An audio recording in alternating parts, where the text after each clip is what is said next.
So, some good news. Respawn was kind enough to invite me and a bunch of other creators to try out Season 26 of Apex early. We'll be going over the legend changes, the new game mode, the RE45 becoming an energy weapon, and this new Loba skin. First things first, as a Caustic stan myself, the one change I was actually most interested in had to do with him. First off, his new skill tree. He has 2 new upgrades, one that allows him to carry 1 more tactical charge and deploy 2 more traps. The other new upgrade allows him to recharge his traps 3 times faster while he's standing in the gas itself. The health regen skill and the increased ult size skills are still there, and if you're wondering about the tactical throw distance one being removed, based on my limited time playing, I think that is now baked into his base kit, but definitely don't quote me on that. Now, from what I was told, the gas also does more damage, 10 to 15 per tick. It instantly slows down movement and even burns up movement gauges. So this sort of directly counters Ashe, who would instantly get slowed once touching the gas, and her dash gauges would be emptied as well. Now, if you're like me and thinking this all sounds too good to be true, well, I would hate to disappoint you, but there are plenty of counters to Caustic's gas now. For one, grenades and some legend abilities can dispel the gas temporarily. It does come back after a few seconds, so probably not a terrible nerf, considering the timer does seem pretty short. The gas also has some interactions with abilities. Does it work with a knuckle cluster? Do a knuckle cluster. Yeah, let's do a knuckle cluster. I'm pretty sure it would. Let me see.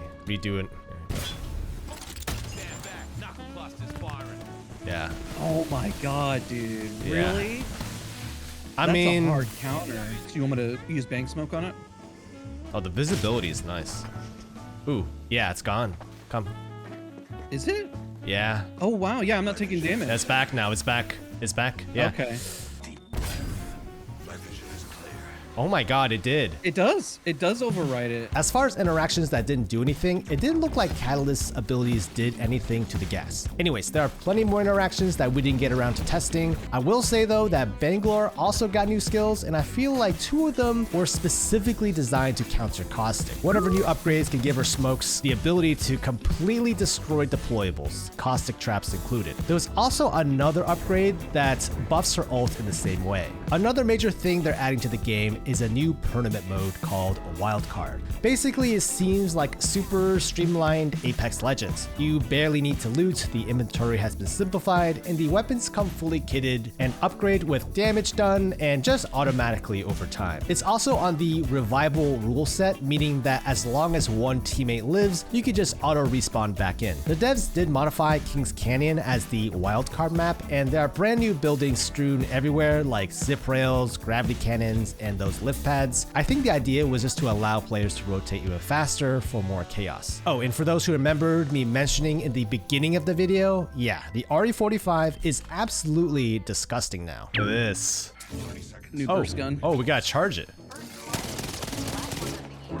Oh, it's kind of like the Havoc. There's like a little ramp up. Looking back, it's actually more like a juiced Nemesis with the Havoc ramp up. Anyways, this thing I can tell is going to be a problem. I have 0 issues with meta breaking new additions to the game, so to me, this is a welcome change. But for those who want the numbers, just from my own testing, it looks like it does 3-round bursts at 17 damage a bullet, 51 total damage to the body. That translates to only 63 damage to the head if you land all headshots. The damage is still pretty crazy though, just because it shoots so fast. Respawn explained that this is an elite weapon. I'm not sure on drop rates, but I'm going to assume, given how strong it is, it's probably going to be hard to come by. I'm really digging it.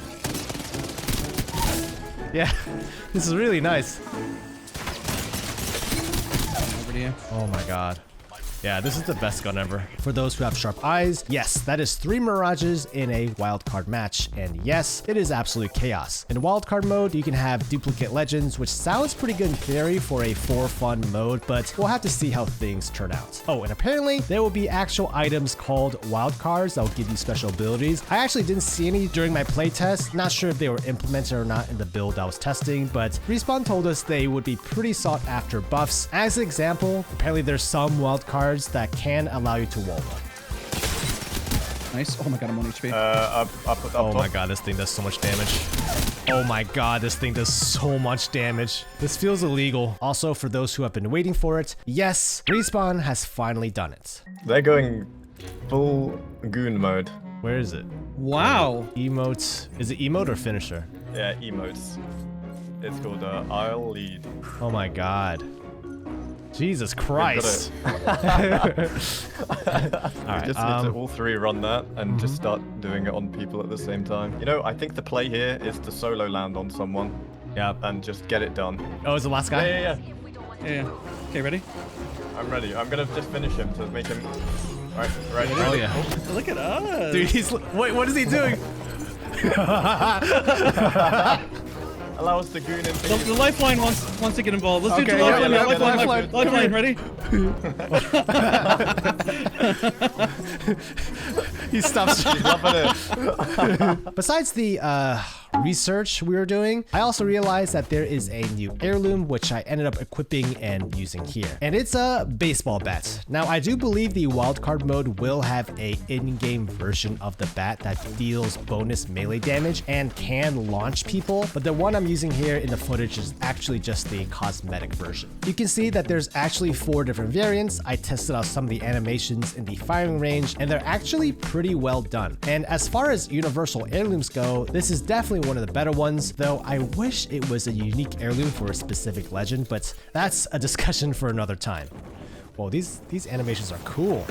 As far as map changes go, I don't think there was a brand new POI added or anything, but you'll notice that E District is now daytime. The devs explained that the colors of the skybox were inspired from Titanfall 2's Angel City, which is a pretty neat little callback. I forgot to mention this, but Control Legends do get another upgrade. Now, when you scan the beacon as a Control Legend, it also comes with a redeploy balloon. The idea being that our Control Legend should help support the team to get to a god spot after figuring out the next zone. There's also a new item class in the game called amps. They're pretty hard to find, but add a very significant bonus to whoever can equip them. There's about 5 different ones, and just to give an example, one of them gives you infinite batteries as long as you have 2 bats in your inventory. Unless I misheard, but apparently these amps will be in BR modes, both pubs and in ranked. Ooh, cells and syringes heal 100% of shields and health over time respectively. Oh, source. Oh, this is cool. Wait, I'm gonna damage myself. Hold on, 1 second.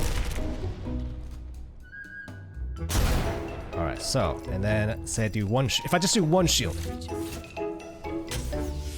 Oh, That's useful. that is very useful. For hop-ups, they aren't going to be floor loot anymore, but every gun that can take a hop-up will come with it already. You're probably wondering what the catch is. Well, you basically have to do a certain amount of damage with that gun to unlock that hop-up. So for example, with the Wingman, it took 400 damage to unlock the Skull Piercer. And speaking of damage costs, it's pretty wild because I found out that the charge rifle only took 250 damage to get the select fire. For those who are curious, I skimmed through the battle pass during my time in the early access, and yeah, it's an L-Star skin. Not too much to comment on the skin itself, but it's there if you wanted it. Last but not least, rank changes. The main change that I could tell was that every team will have a dedicated POI that they'll drop into, which mimics ALGS rules. Also, they're finally doing something with ranked rewards. There's something called auras, which are basically holograms that float on your back that show what rank you were for that season. I don't have the best footage of this, but you can see here on the Legends Select screen. They also show up during revives, skydives, finishers, and emotes, and from what I understand, they aren't permanently on during normal gameplay, and you can opt to turn them off if you want. Anyways, that's just about all I got for Season 26. I'm sure there's a few things that I missed, but these are the things that stood out to me the most. Anyways, I hope you all enjoyed this video, and I'll see you guys in the next one.